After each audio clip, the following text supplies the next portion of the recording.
Hey guys, what's up? My name is Anthony, and welcome to another edition of BNA Sports Talk. So today is a season recap for the MLB season. I did a midway point video, and then I did a revision to my MLB predictions. So yeah, I don't have those revised predictions up. I just remembered it as I started my sentence. So I'm going to throw up my revised opinions and my normal opinions on the screen right now for the American League, and let's talk about those right now. Starting with the beginning of the year, I had the Yankees at 98 wins. I had them winning the division, which was right. But I had the Rays and the Red Sox swapped. I should have had the Rays better. I thought they'd pull back this year because, like Charlie Morton, is he really going to be that good? I thought they were just due for a pullback. You know, I was like, oh, they outperformed expectations. But not only did they outperform this year, they did even better than what they did last year, which was crazy, insane. They had 96 wins this year. They're currently playing in the wild card game. We'll get more into what I think is going to happen later in the video, but just know that the Rays definitely did better. I was pretty close with the Orioles. I think that was only like 4 or 5 games off. The Toronto Blue Jays, we knew they were going to be kind of in the 70 win range, and I didn't have them losing 100. They weren't a 100 loss team, but you know they have a bright future with Bobby Bichette. You have you have Vlad Guerrero Jr. You have different young talent that it's going to be good coming up into the future. I don't think it works. I think that this whole thing with like, oh, let's get the young son prodigies, that only works for, Ken Griffey Jr. I don't think Vlad Guerrero Jr. is going to be long-term sustainable. I think he'll be okay, but I don't think he's going to be like a Hall of Famer. I think that kind of implodes on the Blue Jays because that's usually what happens to these sort of teams. So next, the AL Central, I had the Cleveland Indians winning it. And then midway through, I placed a bet on the Indians to win it again because they were long odd favorites. They got tied with Minnesota. I thought they would barely edge out Minnesota, but there was a doubleheader game. The Cleveland Indians lost both games, and that pretty much made them eliminated. And then towards the end of the season, they had the chance for the wild card, but you could tell the magic was kind of gone. I had them around 92, 94 wins, so that's about right. But Minnesota, wow. I don't think it's going to be easy for the Yankees to control them. They're a really good team with a lot of experience. A young manager, but managers don't really have that much of an impact as far as like experience. This manager has experience. It's not like the NFL. So yeah, there's that. Minnesota's just been playing great. And then the bottom three, I didn't know the Tigers would be this bad. I thought, Miguel Cabrera was coming back. He didn't have a horrible season, but he definitely lost some power. They were selling Castellanos or whatever. He's gone. But this team was just horrible this year, and I have no idea what happened to them. Just the fall of the dynasty. They didn't get any world championships out of those teams. The Royals, we kind of expected they'd be a 100-loss team. And the same thing with the White Sox. I had them doing a little bit better than what they actually did midway through the season. But generally, I had them doing about right. They have some young talent, Eloy Jimenez, Jose Abreu. You have some bright spots, but I don't really know too much about the White Sox and their farm system, but it seems like every single year it's just like, we're going to take a step forward, and they never do. So next, the Astros, I had them at 94 wins. They ended up at 107. So I had the Angels overtaking them in the division, and the Angels were 20 games worse, and the Astros were 15 games better. So that really shows how far off I was. The Angels just battered in their starting pitching rotation, and Mike Trout ended up getting injured, which didn't really make an impact. Shohei Ohtani was injured. This team, it's the same thing with the White Sox. Every year it's just like, oh, we're going to take a step. Even though White Sox don't have a Mike Trout, they lost out on the Manny Machado sweepstakes or whatever. But, the Angels, 72-win team. I jumped off their bandwagon last year, put some hefty bets on them this year, ended up not working out.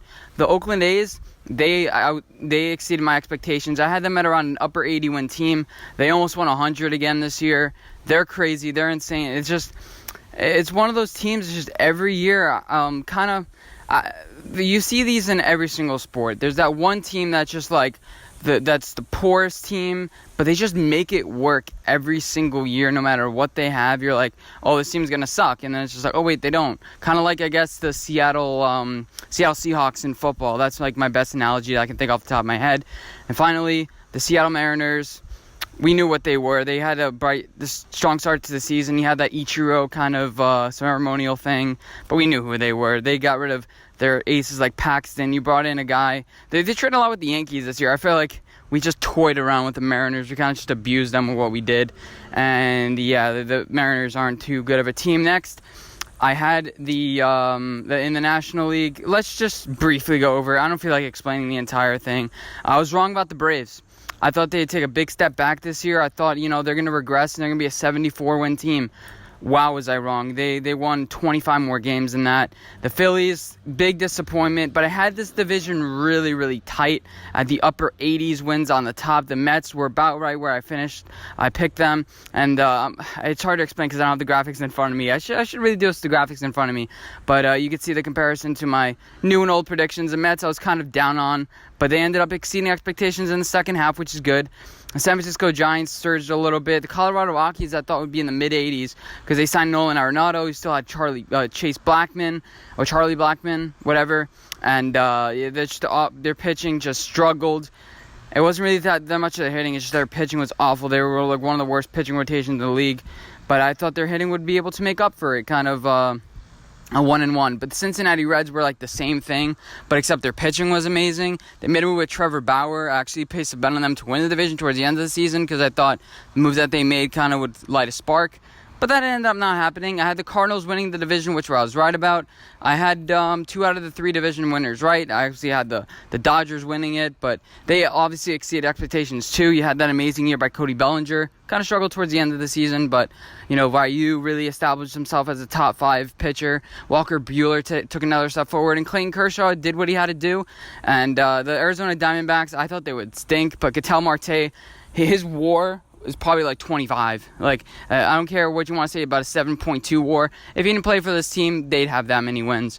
And yeah, the other team, Miami, their record doesn't really show how good they were this year. The Miami was pretty good. They're taking the right steps forward. It takes years and years to develop a farm system. Unlike some other sports, it takes a while. It's not like football where you can just turn it around, especially since there's so few games. In baseball, you are what your record says, especially over a 162 game stretch. But I think I don't think they're a 100-loss team on paper. I think they're going to be better than that. It's just right now, there's no really motivation to win. He had some sparks this year, but I think Miami's going in the right direction. So yeah, for my playoff predictions, I had the Yankees versus the Cardinals. In the ALCS, I had the Yankees versus the Angels, who didn't make it.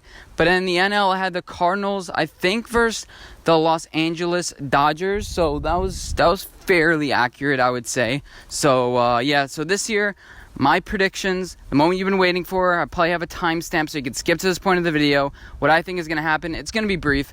I realize nobody cares about the brackets, but I want to have this out there. So I wanted to create a new bracket. We haven't had a wild card in the World Series since 2015 when the I think the Mets did it. So yeah, I think a wild card team does make a deep run this year. You had the Milwaukee Brewers, who did make a deep run last year, but I think that a team will make a deep run this year, a team that you don't think, and I think that's the Tampa Bay Rays.